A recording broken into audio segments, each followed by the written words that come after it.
What's wild about the NFL is how quickly the story can flip. Not because a player suddenly transforms, but because the truth finally becomes too big to ignore. And that's exactly what happened with Shedeur Sanders. For months, the conversation around him sounded the same. Too much hype, not enough proof, not ready for the moment. Analysts dismissed him, critics circled, and the media acted confused about why anyone believed he could succeed. But the moment Shedeur stepped onto an NFL field and actually got the chance to play, all that confusion suddenly disappeared. Almost like it was never real to begin with. Because here's the part nobody wants to admit. The people talking the loudest weren't paying attention. They weren't watching Colorado last year. They weren't looking at the records or the composure he showed long before Cleveland ever drafted him. They weren't studying what made him unique. They were reacting to the name Sanders and the attention that comes with it. So when Shedeur finally delivered a performance that couldn't be ignored, the same voices that doubted him were suddenly praising his poise, his accuracy, and his leadership. And that shift didn't happen because they finally understood him. It happened because they ran out of excuses. This wasn't just a quarterback playing well. It was a quarterback exposing who had been paying attention and who had been guessing the whole time. Before Shedeur Sanders ever threw a touchdown in the NFL, the media had already decided who he was. They built their own version of him, some mix of hype, celebrity, and doubt, and pushed that narrative as if it was the truth. They dismissed him without ever actually watching him. They recycled the same lines. He's unproven, he's just Dion's kid. He can't read defenses. He needs years before he's ready. But the moment Shedeur touched the field, all those carefully built narratives cracked. What happened on that Sunday wasn't just a good performance. It was a moment that revealed exactly who had been paying attention and who hadn't. Suddenly, the same analysts who had been calling him overhyped were now praising his poise. The same talk shows that told fans he wouldn't survive NFL pressure were stunned by how he handled the highest pressure rate of any quarterback all year. And the same hosts who laughed at the idea of him being a franchise QB, now they were scrambling to rewrite their takes, pretending they saw the signs all along.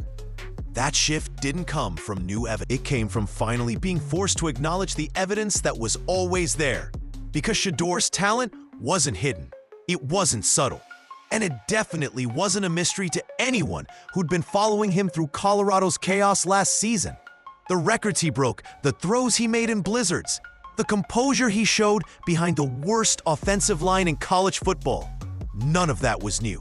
It was just ignored. And that's why the flip is so important. It proves that the criticism surrounding Shedeur was never actually about his ability. It was about bias, about storylines, about resisting the idea that a player with this much spotlight could also have substance. The uncomfortable truth is that many in the media weren't evaluating Shedeur Sanders. They were reacting to Deion Sanders. They didn't like the attention. They didn't like the cameras.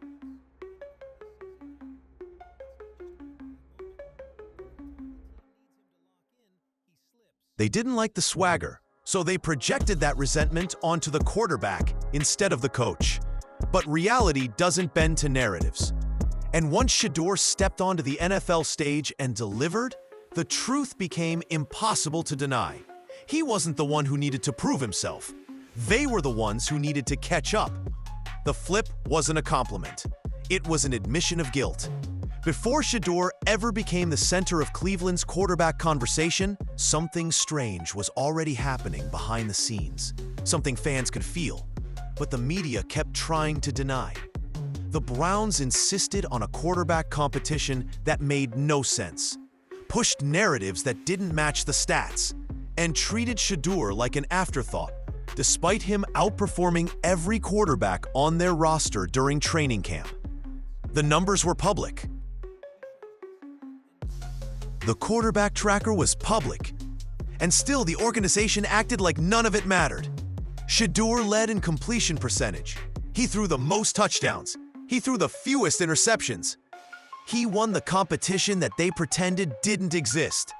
Yet somehow, he landed 4th on the depth chart, behind a 40-year-old Joe Flacco, behind a struggling veteran, and behind a rookie who never flashed the same command or accuracy. It didn't take long for fans to realize this wasn't about performance. It was about control, about avoiding attention, about not letting the Sanders spotlight redefine the franchise before they felt ready. And instead of owning that decision, the organization used the media to create a narrative that Shedeur was raw, not ready, or even disliked in the locker room. But here's the thing about narratives. They shatter the moment real results show up. When Shedeur finally took the field and instantly outplayed expectations, it exposed every lie at once. It wasn't that he needed time. It wasn't that he didn't fit the system. It wasn't that the locker room didn't trust him. The truth was simple. The Browns had made up their minds long before giving him a real chance. And now, their decision looks worse with every game he plays. The NFL world sees the same thing fans do. This wasn't just misjudgment. It was an agenda, a decision built on fear of headlines rather than evaluation of talent. Because the moment Shedeur performed, it became clear he wasn't just capable, he was special. The problem for Cleveland? Special players don't wait forever. Every snap Shedeur takes is exposing how badly the Browns mismanage their quarterback. The pressure grows, not on Shedeur, but on the people who underestimated him. The moment Shedeur Sanders delivered that breakout performance, something almost comical happened. His biggest critics suddenly became his biggest fans. People who spent months dismissing him, doubting him, and questioning his maturity were now praising his poise, leadership, and arm talent like they'd believed in him from day one. But anyone who's been watching closely knows exactly what happened. These analysts never studied Shedeur. They never followed his Colorado run. They never dug into his tape. They were reacting to headlines, not football. That's why his success surprised them. They weren't watching. They weren't listening. They weren't doing their homework.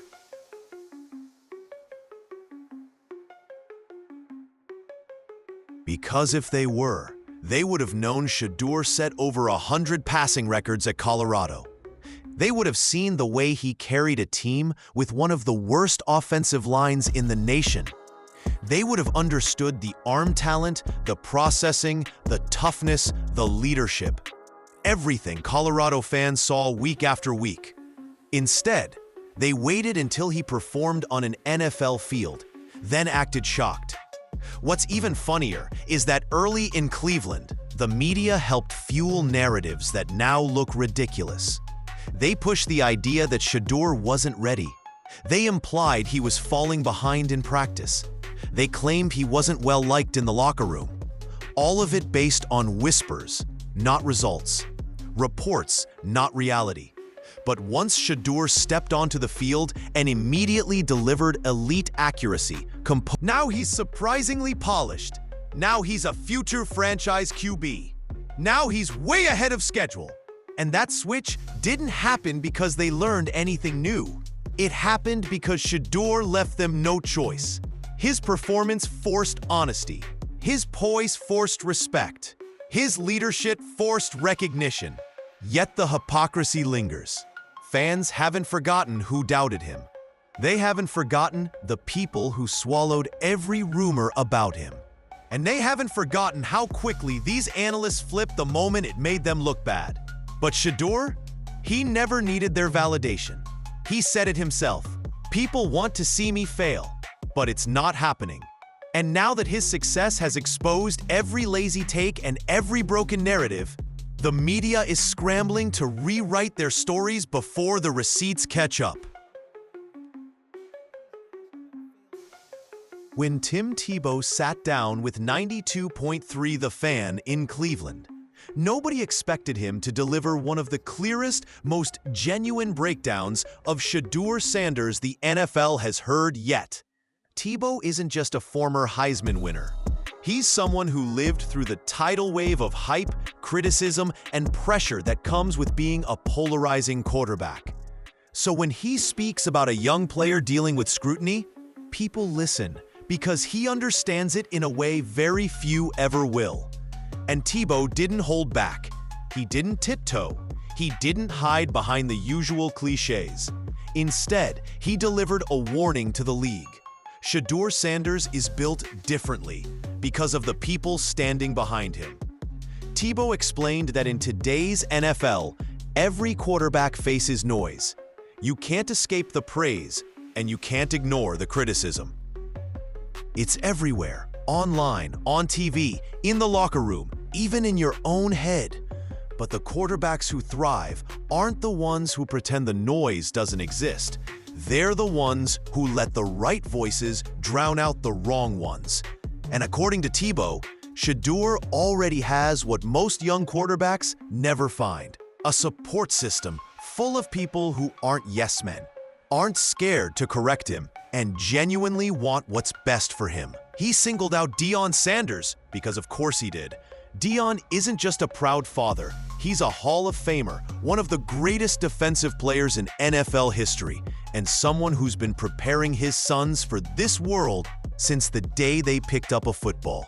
Tebow made it clear, with a mentor like that, Shedeur isn't just... And then Tebow said something that made the NFL take notice. You can't control who talks about you, but you can control who speaks into you. That's the difference. Shedeur doesn't let critics define him. He doesn't let headlines distract him. He listens to the people who matter because he knows they're the ones invested in his future, not their own narratives. Tebow didn't just compliment Shedeur, he endorsed him. He vouched for his mindset. He underscored his maturity. And in doing so, he warned the NFL, if this kid already handles the pressure better than veterans, imagine what he'll look like once the Browns finally build around him. While analysts and former players were busy dissecting Shedeur's breakout performance, one simple post on X, formerly Twitter, ignited a much bigger conversation. One that cut straight to the future of the Cleveland Browns. It wasn't written by a league insider, a GM, or a national reporter. It came from a fan known as Bull, but the clarity in his message hit harder than half the debates on sports radio. Bull wasn't ranting. He wasn't overreacting. He wasn't caught up in hype. He laid out a truth the Browns front office can't ignore. Drafting another quarterback in the first round would set this franchise back 20 years. That's not exaggeration. That's the reality of a team that finally stumbled into something rare. A young quarterback with star potential and a rookie contract. And Bull made it obvious why that matters. Shedeur isn't just improving. He's improving with less than what most rookie quarterbacks get. No elite offensive line. No top-tier receiving core, a scheme that wasn't even designed for him until mid-season. And he's outplayed first-rounders. He's outplayed players who walked into better situations. Bull's tweet pointed out what the national media keeps overlooking. The Browns don't need to search for a quarterback anymore. They already have one. They just don't realize it yet. And instead of wasting a premium draft pick trying to replace him, Cleveland should be doing the exact opposite, stocking the roster with talent to elevate him. One big body WR, a rebuilt O-line, depth pieces that fit his style. These aren't luxuries, they're what every franchise gives to a quarterback they believe in. What made Bull's post go viral wasn't the wording, it was the logic behind it. Fans saw a franchise finally getting glimpses of excitement again, and they understood that pushing reset on the quarterback position would wipe out all the progress Shedeur has forced this team to make. But here's the real takeaway. When fans start identifying your rookie QB as the future, before the coaching staff does, that's not a debate. It's a warning sign for the organization. The Browns asked for answers. Shedeur is giving them. Now the question is whether Cleveland is smart enough to follow what everyone else is starting to see. The Browns aren't just facing a football decision, they're staring at a franchise crossroads. And what's wild is that the answer is right in front of them, wearing number 14 and performing behind one of the most unstable offensive lines in the league. You don't need advanced analytics or front office buzzwords to see it. You just need to watch how the offense changes the moment Shedeur steps under center. That's why fans, analysts, and even former players are all saying the same thing. Stop playing games.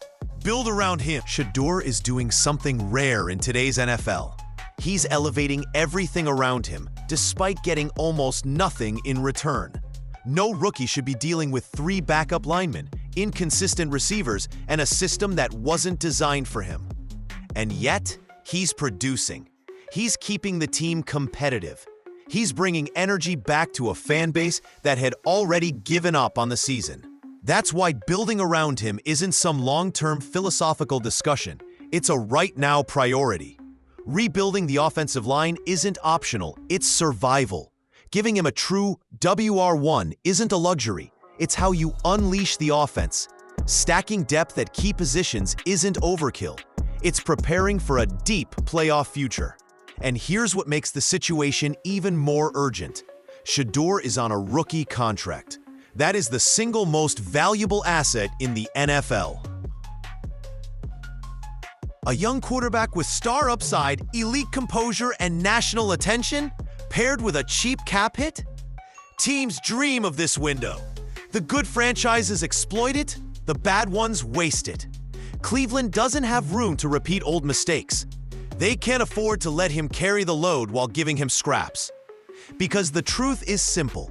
The moment Shedeur's rookie deal expires, the price doubles or triples. His star power is already global. His name trends without even playing. TMZ literally ranked him among the most searched athletes in the world. That doesn't happen to average quarterbacks. It happens to franchise faces. The Browns missed the signs early in the season, but they can't afford to miss the next ones. Build the line, add weapons, invest in the future that's already in the building. Because if Cleveland gets this right, the franchise resets. If they get it wrong, well, they'll spend the next decade wondering how they let a star slip through their fingers. For months, the Browns acted like they had all the time in the world to figure things out at quarterback. They shuffled veterans, clung to predictable play calling, and pretended the locker room was fine. But underneath it all, something didn't add up. How does a team with a fan base starving for excitement bury the most dynamic rookie on the depth chart behind a 40-year-old journeyman, an unproven backup, and a quarterback who never fit the system? The answer, as fans slowly realized, wasn't about talent. It was about stubbornness. The organization built its own narrative long before Shedeur ever stepped onto the field. They pushed the idea that he wasn't ready, that he needed time, that he hadn't earned the job, but none of that lined up with what reporters were seeing during camp. The Browns' own quarterback tracker showed he led nearly every meaningful category: accuracy, touchdowns, decision-making. If he wasn't ready, why were the numbers telling a different story? That disconnect became more obvious the moment he played. Suddenly, the same voices who doubted him were praising his poise. The same analysts who dismissed him were calling him the future. The same critics who swore he'd struggle were now backpedaling faster than defensive backs in preseason, because they finally saw what fans had known since Colorado. Shedeur doesn't fold, he elevates. But here's the uncomfortable truth for Cleveland. Every week he didn't start was a week of growth the team threw away. Every lost opportunity was avoidable. Every stalled drive earlier in the season was a product of the Browns' own hesitation. They delayed the development of the entire offense. And what makes it worse is that Shedeur wasn't hiding. He prepared like a starter. He put in the film work. He showed leadership behind the scenes. Teammates spoke openly about how locked in he was from day one. The organization had every signal, every clue, every reason to trust what they were seeing, and they didn't. Now, whether they admit it or not, the pressure is on. Because the fan base has woken up. The locker room has rallied behind him. And the narrative has flipped so fast that the media, the same media that doubted him, is now asking why he wasn't starting sooner. Cleveland can't afford another misstep. Not with a quarterback who's already proving he can change the trajectory of an entire franchise. When you step back and look at everything that's unfolded, the media flip-flops, the quiet agendas, the last-minute praise from people who once doubted him, you start to realize something bigger is happening around Shedeur Sanders. It's not just about a rookie quarterback proving people wrong. It's about a franchise being forced to face the truth it tried to avoid. Shedeur didn't arrive in Cleveland to fit into their story. He arrived and became the story. What makes this moment so fascinating is how quickly the narrative shifted. People who dismissed him are now scrambling to rewrite their takes, acting shocked by performances that were never surprising to anyone who actually followed his journey. And that sudden change of tone reveals a lot. It shows who was paying attention and who was just talking. It shows who had their own reasons for doubting him and who simply never did the homework. But now the excuses are gone. He's not ready, he's not the guy. Conversations don't hold up anymore. The kid stepped into a battered offense behind a patchwork line, with weapons still trying to find their rhythm. And he didn't just survive, he made the Browns watchable again. He gave fans something they've been missing for years: belief. That's why this next chapter matters so much. For the first time in a long time, Cleveland isn't searching for answers at quarterback. They're staring at one. They're watching a player who elevates everyone around him, who brings energy to the locker room, who handles chaos with calm, and who keeps winning over critics, one throw at a time. And that kind of player is rare. That kind of player changes franchises, but only if the franchise is willing to embrace him fully. The Browns can no longer afford to hesitate. The window with a rookie contract star and the opportunity is enormous. Build the line, add the weapons, commit to the direction he's already pulling you toward. Because ignoring a quarterback like this doesn't just slow down progress, it sends you backwards for years. Shedeur Sanders doesn't need the Browns to believe in him for him to succeed. But if the Browns believe in him now and build around him the way championship teams build around their cornerstone, everything changes. The future isn't a mystery anymore. It's already here. Cleveland just has to choose it.